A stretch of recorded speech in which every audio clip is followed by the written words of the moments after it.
अखण्डमण्डलाकारं व्याप्तं येन चराचरं तत्पदं दर्शितं येन तस्मै श्री गुरुवे नमः। तस्मै श्री गुरुवे नमः। विश्ववंदनीय प्रातः स्मरणीय अखिल ब्रह्मांड आदि पिता परमपिता परमात्मा श्री कबीर साहेब ना चरणों में कोटि कोटि वंदन। पूज्य गुरुदेव ना चरणों में कोटि कोटि वंदन। અહીં ઉપસ્થિત આદરણીય મહંત સાહેબાન हमारे परम पूज्य महर्षि 108 जगवंदन दास जी साहेब, એમની નિકટમાં પરમ પૂજ્ય મહર્ષિ 108 ભગવાન દાસજી સાહેબ, એમની નિકટમાં પરમ પૂજ્ય મહર્ષિ 108 ચતુરદાસજી સાહેબ, हमारे परम पूज्य महर्षि 108 भजन दासजी साहेब, તમારા નિકટના પરમ પૂજ્ય મહર્ષિ 108 જીવન દાસજી સાહેબ, અહીં ઉપસ્થિત આદરણીય સન્માનનીય સંત મહાપુરુષો, ભાવિક ભક્તો, ભાઈઓ, બહેનો, બાળકો, સર્વ કોઈને મારા બંદગી સાહેબ આજનો આ સુંદર મજાનો પ્રસંગ નિમિત્ત કારણ જોઈએ તો અમારે પૂજ્ય બાબુભાઈ એમની પુણ્ય સ્મૃતિમાં આજનો આ પ્રસંગ અમે અમારે અહીંયા અવારનવાર આવવાનું થતું। બાબુભાઈ ગયા હતા એ સમયની વાત કરું છું, તો એ સમયમાં એમના અંતરની એક ઈચ્છા હતી એ સમયમાં, પણ પછી એ ઈચ્છા ત્યારે પૂર્ણ ન થઈ શકી। એક આરતી સાહેબ મારા આંગણે એક વાર આરતી થાય એવી એમની ઈચ્છા એ સમયમાં। એમનો ખૂબ જ ભાવ, સદગુરુ પ્રત્યેનો ભાવ, સંતો પ્રત્યેનો ભાવ, ભક્તો પ્રત્યેનો ખૂબ અંતરનો ભાવ, અને એ જ ભાવ એમના પરિવારનો પણ એ જ ભાવ હજી યથાવત, જે પ્રમાણે એ પૂજ્ય બાબુભાઈનો ભાવ, એવો જ ભાવ, એવો જ પ્રેમ સદગુરુ પ્રત્યે, ગુરુ પ્રત્યે નિષ્ઠા, અને એ નિષ્ઠા પર કાયમ ધર્મદાસજી પણ નિષ્ઠા પર કાયમ। સાહેબ કહે છે રહો ટેક પર લગાવજો। ધર્મદાસજીને સાહેબ શું કહે છે? ધર્મદાસ એટલે તું દ્રઢ થઈ જા, નિશ્ચય નિયમ પૂર્વક દ્રઢ થઈ જાય, અને તારી આ નિષ્ઠા છે એ આગે પાછી ન થાય, જે તારું સમર્પણ છે એમાં ફેર ન પડે, એ પ્રમાણે રહીશ તો તારે જે જોઈએ એ બધું તને પ્રાપ્ત થઈ જશે। અચ્છા, ધર્મદાસજીને ધન સંપત્તિ તો જોઈતી નથી, તમને કદાચ ખબર ના હોય પણ કહી દઉં, ધર્મદાસજી પાસે 5600 કોટી દ્રવ્ય, એટલે એને કઈ ધનની જરૂર નથી। ધનની જરૂર હતી એ નગર શેઠ હતા, ધર્મદાસ નગર શેઠ ને સમજાવો, એ સમયમાં રાજા પછી જો કોઈ બીજો મુખ્ય હોય ને તો એ નગર શેઠ છે। રાજાને ક્યારેક જરૂર પડે ને તો નગર શેઠ પાસેથી એ ધન અર્જિત કરી આવે, નગર શેઠ એ ધન આપે અને એનાથી રાજ્યનો કારભાર થાય।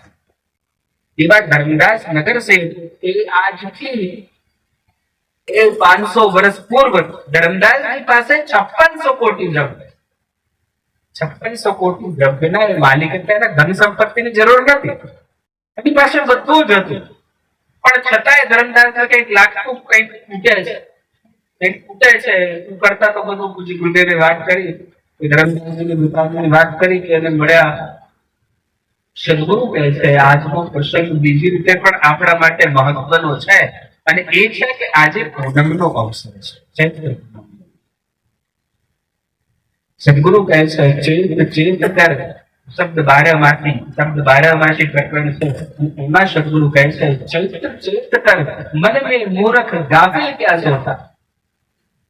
સદગુરુ શબ્દ બારમાસી પ્રકરણમાં 12 મહિનાનો વૃતાંત કીધું, એમાં ચૈત્ર મહિનાના વૃતાંતમાં સદગુરુ કહે છે આ ચૈત્ર મહિનો છે અને આમાં થોડી આળસ વધારે, તમારે તમે ચાંદલા કરવાના એટલે બધું દોડવાનું થાય, સારું આવે તો શું કરવાનું, પણ થોડી આળસ આ સમયમાં થોડી વધારે પડે, શું કરવાનું, એટલે સદગુરુ કહે છે ચેત કર મન મેં મૂર્ખ ગાફિલ ક્યાં સોતા। સમજાવતા કે કલા ક્યાં સુધી ગફલતમાં સૂતો રહીશું, આપણે બધા જ ગફલતમાં સૂતા છીએ ને, બીજું બધું તો કરીએ છીએ, ધન સંપત્તિ અર્જિત તો કરીએ છીએ, પણ જે અર્જિત કરવાની છે એ સંપત્તિ આપણે અર્જિત કરતા નથી, એટલે સદગુરુ કહે છે ગાફિલ ક્યાં સોતા। ગાફિલ નો અર્થ મૂર્ખ, મૂર્ખ થઈને કેમ સૂતો છે? સદગુરુ એક પદના એમાં એમ પણ કહે છે, અરે તું ગાફેલ, ગફલત મત કર, એક દિન જબ તોરે આવેગા. સાહેબનું જ પદ છે બીજક માને, એમાં સદગુરુ કહે છે કે તું ક્યાં સુધી આવી રીતે ગફલતમાં રહીશ?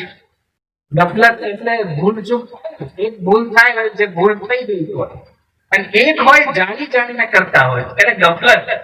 ક્યાં સુધી તું ગફલતમાં રહીશ?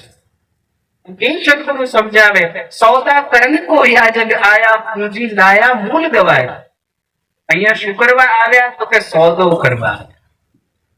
સોદો કરવા સમજાય છે? સોદો ક્યારે થાય?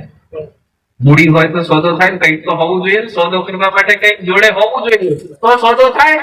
તમારે કોઈની જમીન તમને પસંદ આવી ગઈ કે ભાઈને જમીન વેચવી છે, તમારે ખરીદવી છે, સોદો કરવો છે, શું જોઈશે? શું જોઈશે? રૂપિયા તો જોઈશે ને. ફુલાન પાસે જઈને ગયો, ભાઈ મારે ખરીદવી છે. ફુલાન ખબર છે કાને તો ઘેર કૂતરા હળીઓ પેદે છે, તારીઓ શું ખરીદશે? સામે વાળા વ્યક્તિને ખબર હોય, થોડી ઘણી તો ખબર હોય કે નહીં, કે એની પાસે પોતાને ખાવા, એના ઘરના છોકરાઓને ખાવા કઈ નથી, પણ એ લોકો તમારે જમીન ખરીદવી છે, કઈ મેળ પડશે કરો. સદગુરુ કહે છે કે સોદો કરવા આવ્યા. તો સોદો કરવા આવ્યા તો ખાલી હાથ તો નથી આવ્યા. જેટલા મનુષ્યો મૃત્યુ લોકમાં છે, જેટલા મનુષ્યો છે, તમારી નજર જેના જેના પર પડે, જેટલા બે પગ વાળા તમને દેખાય, એક માથું, બે પગ, બે હાથ, એક નાક, આ મનુષ્ય કેવો હોય એ બતાવો છો. જોયેલો છે કે બધા? ઓળખો છો કે? ઓળખો છો કે નહીં? મનુષ્યને ઓળખો છો? બેનો મનુષ્ય જોયેલો છે? હા તો જોયેલો છે. તેનું કઈ કહેતા નથી, અમારે સમજવાનું. મનુષ્ય જોયેલો છે? કેવો હોય મનુષ્ય? તો કે આ બેઠેલા છે એવો વળી. કોઈ પાછા કોઈ હોય તો કોઈ કેમ કહેશે મારા જેવું, બાકી તેમ કહેશે આ બધા બેઠેલા છે એવો. કારણ કે આપણને ખબર છે ને, ક્યાંક ક્યાંક અંતરમાં ખબર છે કે આવું આપણે મનુષ્ય તો ભૂલ પડે છે, થોડી ખ્યાલ આવે. સદગુરુ કહે છે, સદગુરુ સમજાવે, અહીંયા આવ્યા સોદો કરવા.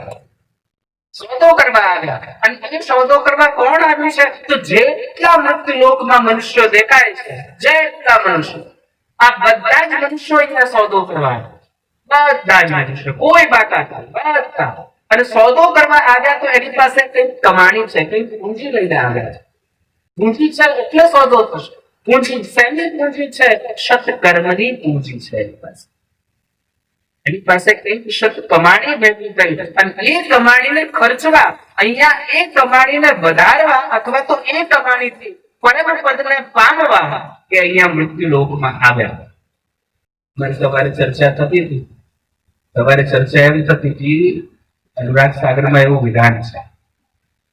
અનુરાગ સાગરમાં એવું કહે કે મનુષ્ય નું મૃત્યુ થાય પછી આપણે બધા જાણીએ છીએ એની આગળની યાત્રા તો કે કર્મો જેવા હોય એ પ્રમાણેની યાત્રા જાણીએ છીએ. અનુરાગ સાગરમાં પણ કહેવામાં આવે. પણ એમાં એક અપવાદ એવો બતાવ્યો કે મનુષ્ય મનુષ્યના રૂપમાં પાછો ફરીથી જન્મ ધારણ કરી શકે. ત્યારે જયારે એની પાસે પુણ્ય સત્કર્મ ખૂબ બધા ભેગા કરેલા હોય, ખૂબ અર્જિત થયેલા હોય, સત્કર્મ હોય, ભજન સ્મરણ ન હોય. જો સત્કર્મ અને ભજન સ્મરણ આ બેમાં પણ અંતર છે. સત્કર્મ તો એની પાસે ઘણું બધું છે, પણ હજી એની પાસે ભજન ભક્તિ છે. સારા કૃત્યો તો ઘણા બધા, સારા કૃત્યો, સારા કર્મો તો એને ઘણા બધા કર્યા છે. ગમે તેની મદદ કે કોઈ અભ્યાગતની સેવા, આ બધું તો એને કર્યું છે. પણ હજી ભજન તરફ એનું લક્ષ્ય ગયું, ભજન તરફ, સદગુરુના સ્મરણ તરફ, એના ચિંતન તરફ એનું લક્ષ્ય નથી. અને આવા વ્યક્તિ, એવા વ્યક્તિનું મૃત્યુ થાય, મૃત્યુ તો બધાનું નિશ્ચિત છે, એવા વ્યક્તિનું મૃત્યુ થાય તો મૃત્યુ પછી એની યાત્રા કઈ બાજુ થાય? તો આપણે બધા જ જાણીએ છીએ સત્કર્મ સારા છે એટલે સ્વર્ગમાં જશે. જેવી આપણી ગણના છે, જેવું આપણે શાસ્ત્રો કહે છે એ પ્રમાણે જોઈએ તો સત્કર્મ સારા છે તો સ્વર્ગમાં એને સ્થાન પ્રાપ્ત થશે, સ્વર્ગમાં જશે. અને આ સ્વર્ગમાં જશે ને ત્યારે એને જે માયાનો પડદો છે ને એ હટી જાય. સમજો, માયાનો પડદો તો મનુષ્ય દેહની આગળ છે. મનુષ્યનો જન્મ થતાની સાથે જ પડદો આવરણ આવી જાય. પણ જયારે અમર લોક એટલે જયારે સ્વર્ગમાં જાય, અમર લોક તો નહીં પણ સ્વર્ગમાં જાય, ત્યારે માયાનો પડદો ત્યારે એ ત્યાં સુખી ન હોય, ત્યાં એ દુઃખી હોય. અંતરથી નિર્ધાર કરે, નિશ્ચિત કરે કે મારે આવો સુંદર મજાનો મને દેહ મળ્યો હતો, મુક્ત થવા માટેનો અવસર હતો, એમાં જે કરવું હતું એ હું કરી ન શક્યો. આ વાતની ખાતરી નરસિંહ મહેતાને અહીંયા રહેતા રહેતા થઈ ગઈ. અહીંયા રહેતા રહેતા નરસિંહ મહેતા આ વાતની ખાતરી થઈ ગઈ. ત્યારે એનો મૃત્યુ સમય નિકટ આવ્યો ત્યારે નરસિંહ મહેતાને એમ થયું કે આત્મ તત્વ ચીન્હો નહીં, ત્યાં લગી સાધના સર્વે જૂઠી. એ નરસિંહ મહેતાએ કીધું છે. નરસિંહ મહેતા કહે છે કે ખૂબ કર્યું, ખૂબ કર્યું, ખૂબ સેવા કરી, ખૂબ વ્રત કર્યા, ખૂબ દાન કર્યું, ખૂબ પુણ્ય કર્મ કર્યું, પણ એનાથી શું? જો આત્મ તત્વને ઓળખતો નથી તો કે બધું જ લગાવો. એને જતા જતા ખબર પડી ગઈ. પણ આ જ વાત જો પુણ્ય અર્જિત થયેલું હોય, સ્વર્ગમાં એનું જવાનું થાય, તો ત્યાં એને આ જ વાત સમજાય. એને સમજાય. હવે સમજાય પછી શું થાય? તો એનો ત્યાંનો કાળ પૂરો થાય એટલે સીધો એનો મૃત્યુ લોકમાં મનુષ્ય રૂપે જન્મ પ્રાપ્ત. સીધો મનુષ્ય એ 84 કરવા ન જાય, એની યાત્રા પછી 84 માં ના જાય, એ સીધો મનુષ્ય રૂપમાં જન્મ ધારણ કરે. હવે જયારે સીધો મનુષ્ય રૂપમાં જન્મ ધારણ કરે ત્યારે એની પાસે સંપત્તિ બધું તો બરાબર હોય, સમજી લે, એને કોઈ વાતની કમી ના હોય, પણ એનું લક્ષ્ય શું હોય? એનું લક્ષ્ય ફક્ત એક ભજન હોય. એનું લક્ષ્ય શું હોય? એક ભજન. એ એનું લક્ષ્ય હોવું જોઈએ. હોય એવું નહીં, એનું લક્ષ્ય હોવું જોઈએ. પણ અહીંયા આવ્યા પછી માયા કાલની દૃષ્ટિ પણ એના ઉપર વિશેષ હોય. સમજો, એના ઉપર કાલની દ્રષ્ટિ પણ વિશેષ હોય. એને ભજન કરવા જાય અને આપણી જોડે એવું જ બને છે. બધી સગવડ હોય, બધી વ્યવસ્થા હોય, છતાંય આપણાથી ભજન થતું નથી. આપણે વ્યવસ્થાને ડબલ કરવામાં લાગેલા છીએ, થોડુંક વધી જાય. આ બંગલો નાનો છે, થોડોક મોટો થઈ જાય. એક છે તો કે બે થઈ જાય, બે છે તો 4 થઈ જાય. અને એ વ્યવસ્થામાં આપણે દોડીએ. આ દોડમાં જે આપણે મૂળ કરવાનું હતું એ આપણાથી ચૂકાઈ જાય. અને દોડ કેમ લાગે? એ દોડ લાગે સંતોષના અભાવે, સંસ્કારના અભાવે, સદગુરુ પ્રત્યે નિષ્ઠા પ્રેમના અભાવે. જો આ બધાનું મૂળ તો સંસ્કાર છે. સંસ્કાર પાયામાં હોય તો એ સંતોની પાસે જાય, અને સંતોની પાસે જાય તો એને માર્ગ મળે, આગળનો માર્ગ મળે. અને માર્ગ મળે તો પછી બધું હોવા છતાંય બધું એનું છૂટી જાય. બધું હોવા છતાં એ બધું છૂટી જાય. તમે જુઓ તો મોટા મોટા નામ લઈ લો, બુદ્ધ લઈ લો, મહાવીર લઈ લો, જેટલા મોટા મોટા થયા ને આ બધા રાજ પરિવારમાંથી આવતા છે. રાજ પરિવારમાંથી આવે છે. રાજ પરિવાર, એ લોકો પાસે એટલી વ્યવસ્થા હતી, એ લોકો કશું કરવાનું હતું નહીં. ઓલાનો તો હાથ જોઈને કહી દીધેલું ભાઈ આર્યો તો કા રાજા બનશે, કા રાજા બને તો બને, નહીં તો હાર્યો બાવો જ બનવાનો છે. તમારી ભાષામાં તમે બાવો જ કોણ બીજું? બાવો જ કોણ? બાવો આવ્યો કોણ આવ્યું? ફલાણું બાવો આવેલો છે. સાધુ સંતો આપણે કહેતા નથી. એટલે આપણી ભાષામાં ત્યાં નિર્ધાર થઈ જાય. પોતાને કહેવામાં આવ્યું કે આ તો આમ થશે, તો એના માટે બધી વ્યવસ્થા કરવામાં આવેલી, કશું બાકી નહીં. જવાની રાજ પરિવારમાં તો રાજાનો દીકરો, એકનો એક દીકરો, બધી વ્યવસ્થા કરવામાં આવી. તો એક દિવસ એની દ્રષ્ટિ પડી અને એ આખું બધું બદલાઈ ગયું. વૃદ્ધને જોયો, વૃદ્ધને જોયા પછી એક ગરીબ માણસને જોયો, પછી વૃદ્ધને જોયો, પછી એક મુર્દાને જોયો, એને લઈને જતા તો સ્મશાન યાત્રા એને જોયો. અને આ બધાને જોયું એટલે એને એમ થઈ ગયું કે આનું મારી આવી દશા થવાની છે. હવે આપણે તો આ બધું રોજ જોઈએ છીએ, રોજ છો ને, રોજ જોવો છો ને, તમારી આજુબાજુ વૃદ્ધો વડીલો બેઠા છે, રોજ જોઈએ છે, રોજ એને મળીએ છીએ, રોજ એની દશા જોઈએ છે, એની ઉંમર જોઈએ છે. અને આપણને એમ થવું જોઈએ. ઘણાને એમ છે કે અમારે એટલી જવું, ઘણાને એવું છે, આપણને બધા લગભગ એવું જ છે કે અમારે જવું જ નથી, છે ને. પણ યાદ રાખજો, અમુક ઉંમર પછી આ હાડકા છે ને ઢીલા થઈ જાય. પછી તમે કયો હોય પણ જવાનો મેળ નહીં પડે. હા, પરમાત્મા પાસે માની લો, પ્રભુ મને 200 વર્ષનું વરદાન આપ્યું. રાક્ષસો હતા ને તો અમરત્વનું વરદાન નાખતા, પણ તમારા ઉપર પ્રસન્ન થઈ જાય, તમે કહો મને 100 વર્ષ જીવાય એવું વરદાન આપી દો. 200 વર્ષ જીવવું છે પણ 100 વર્ષે આપણે ઢીલા થઈ જઈએ. 100 વર્ષે હાડકા ઢીલા થઈ જાય, પછી આનું ખાઈએ તો પચે છે, અથવા ખાઈએ તો બારોબાર થઈ જાય, ઉપરથી નાખીએ નીચે બધું બહાર નીકળી જાય, બારોબાર થઈ જાય, ખાઈએ પચે છે, ન ચલાય ન હરાય ન ભરાય, બધું જ દુઃખ. પછી તમે પ્રાર્થના કરો પ્રભુ ઉપાડીને, તોય ઉપાડે નહીં. કેમ? તમે 200 વર્ષ માંગેલા, આ હો તો નીકળી ગયા, બાકીના હો કેમ કાઢશો? કેમ કાઢશો? આટલામાં જ કાઢવા પડે. પછી આનંદ આવે કરો, કેટલા આનંદ આવે? હાથ ઊંચો કરો છો, એવા જીવનમાં કેટલા આનંદ આવે કરો, હાથ ઊંચો કરો છો, ખબર પડે કોઈ છે એમાં આનંદ આવે? આ તો આવા હોય, હષ્ટપુષ્ટ હોય ને બધે હસતા ફરતા હોઈએ તો આનંદ આવે. પણ આ શરીર છે, જેમ જેમ જેમ જેમ સમય વધે એમ એમ આ શરીર જીર્ણ થાય. તો વિધાન છે, તમે અનાજ કરો, ખેતર કરો, ખેતરમાં અનાજ કરો છો, અનાજ કરો, ફળફળાદી કરો, શાકભાજી કરો, બધું કરીએ છીએ. તો એ બધાની અવધિ હોય છે. અનાજ હોય તો કદાચ વર્ષ સુધી એને તમે સાચવી શકો, 1.5 વર્ષ સુધી સાચવી શકો. અત્યારની પ્રક્રિયાઓ સારી એવી છે તો સાયન્સ અમુક એવા ભંડારો બનાવેલા છે ત્યાં વર્ષો સુધી પણ અનાજને સાચવી શકાય. પણ એક હદ સુધી એને તમે સાચવી, કઠોળ છે, ફળફળાદી છે, શાકભાજી છે, એને થોડા ઓછા સમય સુધી સાચવી શકાય. સાચવી શકાય ક્યાં સુધી? જ્યાં સુધી એની મર્યાદા છે ત્યાં સુધી. એનો સમય પૂરો થાય એટલે એમાં કીડા પડવાના. બહારથી સારું સુંદર મજાનું સફરજન દેખાતું હોય, જામફળ દેખાતું હોય, સુંદર મજાનું જામફળ દેખાતું હોય, તોડી લાવવો હોય તો મજા આવવાની છે, અને બટકું ભરે અંદરથી નીકળે એટલે સમય પૂરો થઈ ગયો. એક સમય હતો ત્યાર સુધી એનો ઉપયોગ કરી લેવાનો હતો, પણ ઉપયોગ ન થઈ શક્યો, એમાં લાગી ગયા કીડા. હવે તો વાત પૂરી થઈ ગઈ. એવું આ શરીરનું, આ શરીરમાં એવું થાય. આ એક ફળ છે, સદગુરુ કહે છે, પક્કા ફલ જો गिर પડે તો ગૌરી લાગે ડાળ.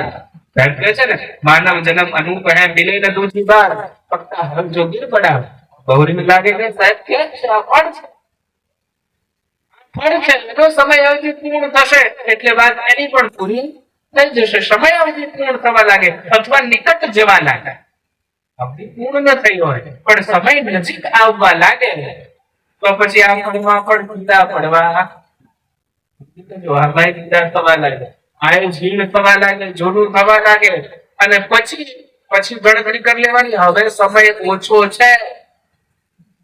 આ ફળની પાસે બુદ્ધિ છે, દિમાગ છે ને? તમે બધા મગજ વાળા બેઠેલા છો, મગજ ના કોઈ બેઠેલા હોય તો હાથ ઊંચો કરો જોઈએ. બધા મગજ વાળા છે. કેટલું મોટું છે, કેટલું મોટું લઈને બેઠેલા છે. હાથી જેવું, કીડી જેવું. આ કીડીમાં હાથીમાં બેમાં મગજ કોનું મોટું હોય? એટલે કીડી છે ને એના કરતા ડબલ વજન છે. તો કીડીનું મગજ મોટું હોવું જોઈએ, એની બુદ્ધિ મોટી હોવી જોઈએ. બધાની જેટલી જરૂરિયાત છે ને એ પ્રમાણેનું મગજ. પણ આપણી પાસે મગજમાં બુદ્ધિ, તમારી પાસે છે ને બુદ્ધિ, એ બુદ્ધિનો તમે દુરુપયોગ કરો છો. આપણે દુરુપયોગ કરીએ છીએ, સદુપયોગ કરતા નથી. બાજુવાળાનું ખેતર જોઈ ઈર્ષા થાય છે ને, આ એ બુદ્ધિનો દુરુપયોગ છે. ઈર્ષા ન થતી હોય, પ્રેમ ઉપજે, ઓહો કેવું સુંદર મજાનું અનાજ પાક્યો છે, મારે એની જોડેથી શીખવું જોઈએ કે મારા ખેતરમાં એના જેવું અનાજ થાય. પણ તમને એવું થતું, એવું થાય છે? તમને શું થાય? આ તો એક દિવસ આ હુકાય ને એટલી રાહ જોઉં, એટલે દિવાળી ચામ બહુ સારી થઈ ગયું છે. હારું મારે નહીં થતું, આને કેમ થાય? આવું થાય છે. આ તમે બુદ્ધિનો દુરુપયોગ કરો છો. તમારી પાસે છે, એનો સદુપયોગ કર્યો હોય તો તમે આગળ વધતા, પણ દુરુપયોગ કર્યો એટલે તમે દુઃખી. આપણે જો ભક્તિ કરવા માટે, સદગુરુના માર્ગ પર ચાલવા માટે, ચેતવા માટે, એની ગુરુ સંતોમાં નિષ્ઠા માટે એક સંસ્કાર અનિવાર્ય બનશે. જેને પહેલા કીધું સંસ્કાર. અને બીજું છે તો બીજું તમારું જે જીવન છે, જીવન, આ જીવન પણ આમ તો મૂળ તો સંસ્કાર પર જ બનેલું છે. આ જીવનનો પાયો એ સંસ્કાર જ છે. સમજી લેજો, સંસ્કાર, શિક્ષણ અને સંસ્કાર. કારણ કે ઘણી વાર શિક્ષણ વગર બી બધું ડાબાડોળ થઈ જાય છે. અમે જોઈએ, અમે સારું 70 વાર કહીએ તો ઓલા કે ફ્રી થાય, અમે દ્રષ્ટાંત આપીને સમજાઈએ હોય કે આનું નહીં મેળ પડે, અમારે બાપા કરતેલા એટલે અમારે આજે તો કરવું જ પડે. આવું થાય. શિક્ષણના અભાવે એવું થાય. ઘણા શિક્ષિત હોય ત્યાં એવું થાય. પાછું ત્યાં પાછું ડબલ થાય. ઓલા શિક્ષિત હોય એટલે એના પાછા બે રીતે વિચારે. એક તો બાપા કરતેલા અને બીજું આનું, એટલે ત્યાં ડબલ થાય. એટલે ત્યાં ઘણી વાર તકલીફ થઈ જાય. પણ એ તકલીફ દૂર થઈ જાય જો એ શિક્ષણ સાથે સંસ્કાર હોય. સંસ્કાર હોય તો એને ખબર પડી જાય કે ગુરુ આજ્ઞામાં રહેવું એ અનિવાર્ય છે. બીજું બધું અનિવાર્ય નથી. અનિવાર્ય એ છે જે સંત ગુરુજનોનું કથન છે એ અનિવાર્ય છે. એને સાંભળવું, એ માર્ગ પર ચાલવું અનિવાર્ય છે. કેમ? તો એની પાસે શિક્ષણ છે અને શિક્ષણ સાથે સંસ્કાર પણ છે. આવ્યો છે.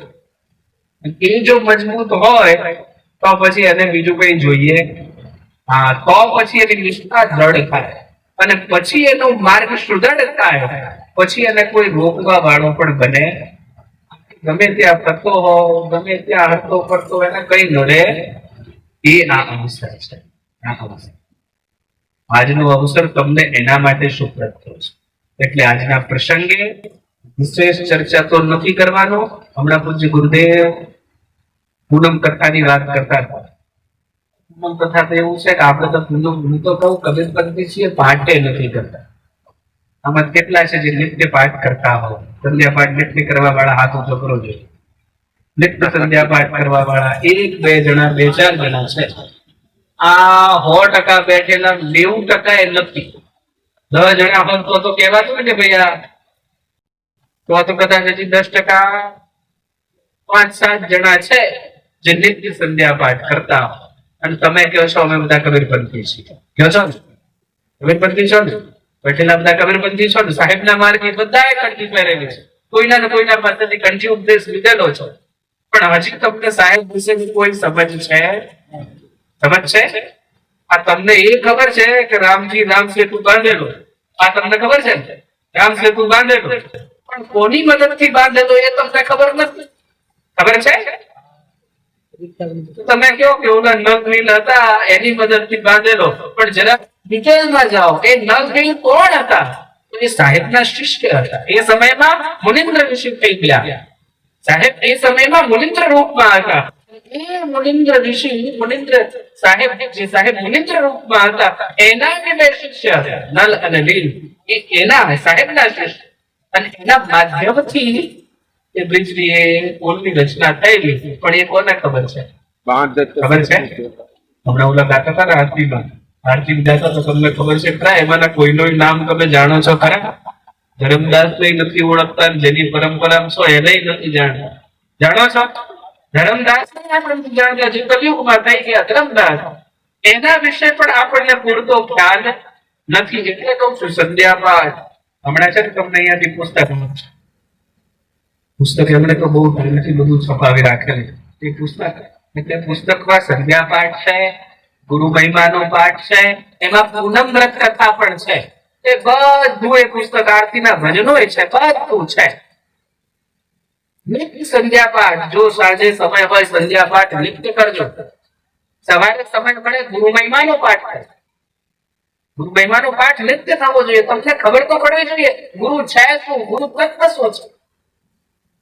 જ્યાં સુધી જાણો નહીં ત્યાં સુધી સમજશો શું? આપણે તો એમ જ સમજીએ બધા એક જેવા જ છે ને, બધા હરખા જ છે ને, આપણે તો એમ જ જાણીએ છીએ, એ પ્રમાણે જ અનુસરીએ છીએ. પણ જ્યારે તમે એનો અનુભવ કરશો, એના શબ્દનો અનુભવ કરશો, સદગુરુ કહે છે લાંબી ચોડી વાત નથી. કોઈ મોટા મોટા થોતા પુસ્તકો વાંચવાની તમારે જરૂર નથી. કારણ કે બધા જ ખબર છે તમે કોઈ નવરા છો. નવરા હોય તો નવરા નથી. અમારી પાસે મને ખબર નહીં એટલો સમય છે જ નહીં. આજે તો બધા સવારે ઘણા બધા બપોરે ભેગા થયેલા હશે. આ જમવાનું પત્યું પછી કેવા બધા ભાગ્યા એ તો તમને ખબર હશે. ખબર હશે ને? કારણ કે બીજે બે ઠેકાણે ચાંદલા કરવા જવાનું હોય અને બીજે વ્યવસ્થા હોય, બીજે ક્યાંય જવાનું હોય. તમે બધાને તમે કોઈ સદગુરુ એટલે કે છે કે એક શબ્દ ગુરુદેવ કા કાકા અનંત વિચાર આકે મુંજન પંડિતા વેદન પાવે લાંબી પ્રક્રિયા નથી. એક જ શબ્દ પકડાઈ જાય અને એ શબ્દને અનુસાર અનુરૂપ તમે ચાલવા લાગો એટલે વાત પૂરી. બીજું કઈ તમારે કરવાનું રહે, પણ એના ઉપર દ્રઢ નિષ્ઠા, વિશ્વાસ દ્રઢ, પછી વાત પૂરી, એની યાત્રા પૂરી. સદગુરુ કહે છે આપણે બધા ભૂલી જઈએ છીએ, અવડવમાં છીએ, બાકી તો અહીંયા પરમાત્મા સિવાય બીજું કઈ છે જ નહીં. આ વાતને આપણે ભૂલી જઈએ છીએ એટલે આપણને ક્યારેક પવન ભરાઈ જાય છે, ક્યારેક કોઈ કંઈક મોકલી આપે છે, બહેનો કોઈ ચોકી બાંધી દે એવું થાય છે, ચોકી બાંધે છે, કોઈ કંઈક મોકલી આપે છે, અને આ બધું પરમાત્મામય છે. સદગુરુ કહે છે જલ બીચ કુંભ, કુંભ બીચ જલ હૈ, બાહર ભીતર પાણી, ટૂટા કુંભ જલ જલ ही समाना, ये गति बिरले जाए. સદગુરુ કહે છે પરમાત્મા સિવાય બીજું કઈ છે જ નહીં, તો તમને એનું બીજું ચોટી જાય છે. અને પાછા દોરા ધાગા બધું મોટું કરી આવે, પાછા જાય જાઓ ને. ત્યાં તો ત્યાં લોકો તો કહેવાનું, લોકો શું સમજ પડે, આ તો જેને થાય એને ખબર પડે, જેનો ચોટતો હોય એને ખબર પડે. હમણાં આજે આવતા હતા ને, અમે ઉમેદપુરા થી આવતા હતા તો રસ્તામાં આવ્યા, એવી જ વાતો બધું રસ્તામાં કઈ અંદર આવી નથી આવી, આમાં જ અમે ડુબાડવા લઈને આવતા હતા. હજુ જતા હશે, બીજા ખ્યાલ લઈ જતા હશે, બધા જતા હશે. તમે બધા ખૂબ સાહેબ નો માર્ગી, સાહેબ નો હું જે સાહેબ નો માર્ગી છે એની વાત કરું છું. સાહેબ નો માર્ગી જો નિષ્ઠામાં હોય, જો ટેક પર પાકો હોય, એને કોઈ કશું કરી શકે એમ છે જ નહીં. પણ તમે પાકા ભૂલ થયા છે, તમે પાકા જ નથી, તમારામાં જ ભૂલ છે. સદગુરુ કહે છે હાથ કટોરા કોવા ભરા દેવત જી લલચાય, કહી કબીર ઉતરા ચીત સે છાછ દિયો નહીં જાય. સાહેબ તો કે મારે બધું આપવું છે, પણ આર્યો એવો થઈને ફરે છે, એવું બહાણ લઈને ફરે છે કે એમાં છાંટ આપવાની ઈચ્છા નથી. મારે આપવું એને માવો છે, પણ છાંટ આપવાની ઈચ્છા નથી. એટલે આ અવસર છે, એમાં દ્રઢ થજો. ટીકા મળે ને બીજા મૂકવા માટે નથી આવતા. તમે એમ કહેશો બીજા બધા 17 જણા બેઠેલા હતા, એની જોડે આ સાહેબ ને એમ કહેશે કે આમ સાહેબ નો ફોટો નતો, તારી વ્યવસ્થા થઈ ગઈ. જોડે કે હાર દેશે. પહેલો તો સાહેબ નો માર્ગી, એની ઘેર સાહેબ સિવાય બીજો કોઈ હોવો જ નહીં. એને જરૂરત શું છે? પૂજા થાય છે ને, આ પૂજા આજે તું ગોઠવેલું છે, આ બધું જે પાઠવેલું છે ને, આમાં 4 ગુરુના સ્થાન છે. 4 બાજુ તમને 4 બાજુ 4 ગુરુના સ્થાન છે, એની જોડે 4 વિધાન છે. એ 4 ગુરુ એક એક ગુરુ જોડે 4 સૂત્ર છે, જે 16 સૂત્રની વાત જે છે, એક એક ગુરુ જોડે 4 સૂત્ર છે. આ 4 ગુરુના સ્થાન પર 4 વેદની સ્થાપના છે. 4 વેદની સ્થાપના કરવામાં 16 સૂત્રની સાથે 17મા સૂત્રના રૂપમાં અષ્ટાંગી દેવીને પણ અહીંયા ઉપસ્થિત કરવામાં આવે. એનું પણ એક વિધાન, પૂજાનું વિધાન છે, જે માયા છે, એનું પણ અહીંયા વિધાન છે. એટલે અહીંયા જે તમે કાલ પુરુષ કહીએ, નિરંજન પુરુષ કહીએ, એ પોતે ઉપસ્થિત હોય એટલે બીજા કોઈ દેવ બાકી રહેતા નથી, બધાને આપવું પડે. વિધાન એવું હોય, મુખ્યમંત્રી આવતો હોય ને તો મંત્રીઓને બોલાવવા નહીં પડે, બોલાવવા પડે. બીજા પહેલા દોડીને આવતા હોય, ખાલી મુખ્યમંત્રી આવવાનો છે, ચલો વ્યવસ્થામાં. પણ એમાં જો પ્રધાનમંત્રી આવતા હોય તો મુખ્યમંત્રી દોડતું થઈ જાય. તો કે પ્રધાનમંત્રી આવે છે, વ્યવસ્થામાં જોવું પડશે, કઈ ગોટાળો થશે તો સારું બધું મારા જ માથે આવશે. એના જ માથે આવે ને, કોના માથે આવે? મુખ્યમંત્રીના માથે આવે. એ પહેલે દોડતો, બધી વ્યવસ્થા એના હાથમાં, એ જોતો હોય, એની નિગરાનીમાં હોય, બધા મંત્રીઓ દોડતા હોય. કેમ? તો કે પ્રધાનમંત્રી આવે છે એટલે. તો અહીંયા નિરંજન પુરુષ પોતે ઉપસ્થિત હોય એટલે એના આધીન બધા જ દેવતાઓ ઉપસ્થિત હોય. સદગુરુ કહે છે પૂજા ગુરુ કી કીજીએ સબ પૂજા જય માય, જુ જન સિંચે મૂળ કરું શાખા પત રાય. સાહેબ સમજાવે છે એકમાં જ બધું આવી ગયું, છતાંય તમને મેળ પડતો, તમને તેમ જ છે કે અમારા બાપ દાદા કરતા આવેલા સારું છોડવાનું મેળ નહીં પડતો ને. અમારી ઠેકાડે અમે ગયેલા, હું નામ નથી કહેતો, ઠેકાડે ગયેલા, ત્યાં બેન ખૂબ ભાવિક, એટલે કે સાહેબ આશીર્વાદ આપો, બધું સારું. સામાન્ય પરિવારમાં તો બંને શિક્ષક હતા, પણ મને જે ઠેકાણે ઉતારો આપેલો ને, તઈ આવું આમ સ્ટેજ જેવું ગોઠવેલું હતું, બેઠેલો હતો પલક આ બાજુ સાઈડમાં બધું ગોઠવેલું, બધા લાઈન થી નીચે, એની ઉપર આમ બધી પગથિયા વાળું હતું બધું. અને એમાં બધા જ ગોઠવેલા હતા. એમાં વચ્ચે સાહેબ પણ ગોઠવેલા હતા, બધા જ ગોઠવેલા હતા, બધાની જોડે સાહેબને બેહાડેલા હતા.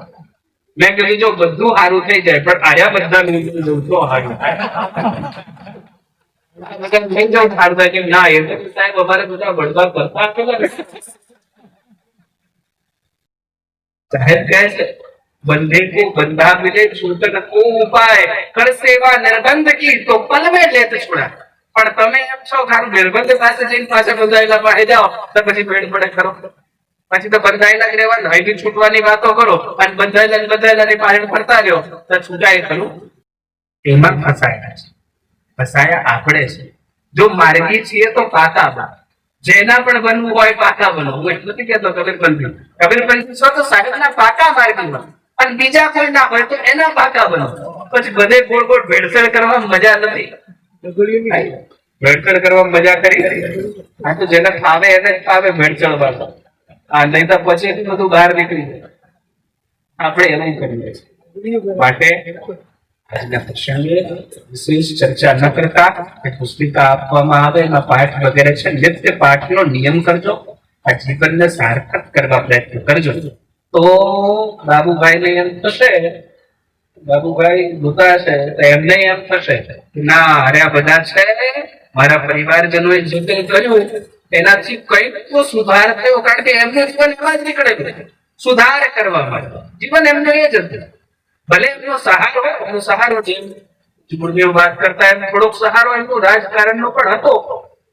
એ સાથે પણ રહેતા, એની સાથે પણ બરાબર જોડાયેલા, પણ મૂળ લક્ષ્ય એમનું હતું સુધાર. સુધાર એમનું મૂળ લક્ષ્ય. અને એ લક્ષ્યને તમે પણ વળગી રહ્યો અને જીવન સાર્થક કરો એના માટે આવી રહ્યા છે. માટે વિશેષ ચર્ચા ન કરતા મૂળ પરિવાર અહીં ઉપસ્થિત સર્વજનો ઉપર સત્પુરુષ પરમાત્મા સદગુરુ કબીર સાહેબની અસીમ કૃપા દ્રષ્ટિ બની રહે. સદગુરુ આપ સર્વને ધન ધાન્યથી પરિપૂર્ણ રાખે, તેમજ ભક્તિ કરવાની શક્તિ સદગુરુ આપ સર્વને પ્રદાન કરે. બીજું શબ્દો સાથે મારી વાણીને વિરામ. બોલીએ સદગુરુ કબીર સાહેબ કી જય, ગુરુ ધર્મદાસ સાહેબ કી જય, ગુરુ મહારાજ કી જય. બંદગી.